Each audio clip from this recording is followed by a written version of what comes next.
I want to speak to you tonight about the need for us to lower the temperature in our politics. And to remember, while we may disagree, we are not enemies. We're neighbors, we're friends, co-workers, citizens, and most importantly, we're fellow Americans. We must stand together. Yesterday's shooting at Donald Trump's rally in Pennsylvania calls on all of us to take a step back, take stock of where we are, how we go forward from here. Thankfully, former Trump is not seriously injured. I spoke with him last night. I'm grateful. He's doing well, and Jill and I keep him and his family in our prayers. We also extend our deepest condolences to the family of the victims who was killed. Corey was a husband, a father, a volunteer firefighter, a hero, sheltering his family from those bullets. We should all hold his family and all those injured in our prayers. Earlier today, I spoke about an ongoing investigation. We do not know the motive of the shooter yet. We don't know his opinions or affiliations. We don't know whether he had help or support or if he communicated with anyone else. Law enforcement professionals, as I speak, are investigating those questions. Tonight, I want to speak to what we do know. A former president was shot, an American citizen killed, while simply exercising his freedom to support the candidate of his choosing. We cannot, we must not go down this road in America. We've traveled before throughout our history. Violence has never been the answer.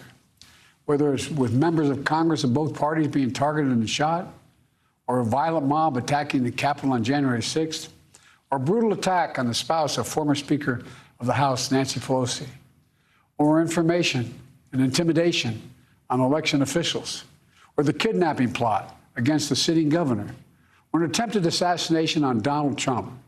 There is no place in America for this kind of violence, for any violence ever. Period. No exceptions. We can't allow this violence to be normalized. You know, the political record in this country has gotten very heated. It's time to cool it down. We all have a responsibility to do that.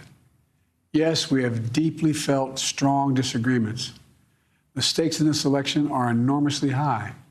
I've said it many times that the choice in this election we make in this election is going to shape the future of America and the world for decades to come.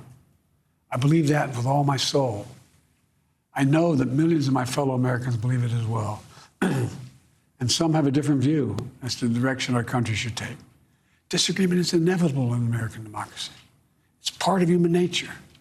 But politics must never be a literal battlefield, or God forbid, a killing field.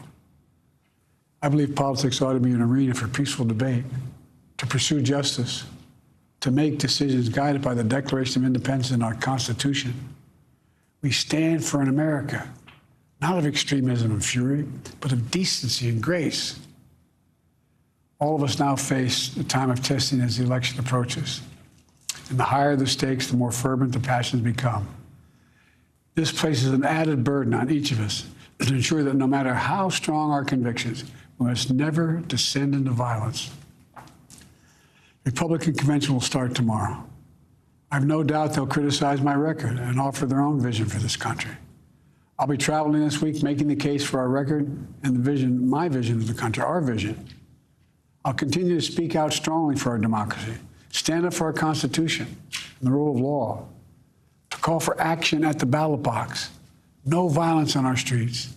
That's how democracy should work. We debate and disagree. We compare and contrast the character of the candidates, the records, the issues, the agenda, the vision for America. But in America, we resolve our differences at the battle box. You know, that's how we do it, at the battle box, not with bullets. The power to change America should always rest in the hands of the people, not in the hands of a would-be assassin. You know, the path forward through competing visions of the campaign should always be resolved peacefully, not through acts of violence. You know, we're blessed to live in the greatest country on earth, and I believe that with every soul, every power of my being. So tonight, I'm asking every American to recommit, to think about it. What's made America so special? Here in America, everyone must be treated with dignity and respect, and hate must have no safe harbor. Here in America, we need to get out of our silos, where we only listen to those with whom we agree, where misinformation is rampant, where foreign actors fan the flames of our division to shape the outcomes consistent with their interests, not ours. Let's remember, here in America, while unity is the most elusive of goals right now, nothing is more important for us now than standing together. We can do this. You know, from the beginning, our founders understood the power of passion. So they created a democracy that gave reason and balance a chance to prevail over brute force. That's the American we must be. An American democracy where arguments are made in good faith. An American democracy where the rule of law is respected. An American democracy where decency, dignity, fair play aren't just quaint notions, but living, breathing realities. We owe that to those who come before us, to those who gave their lives for this country.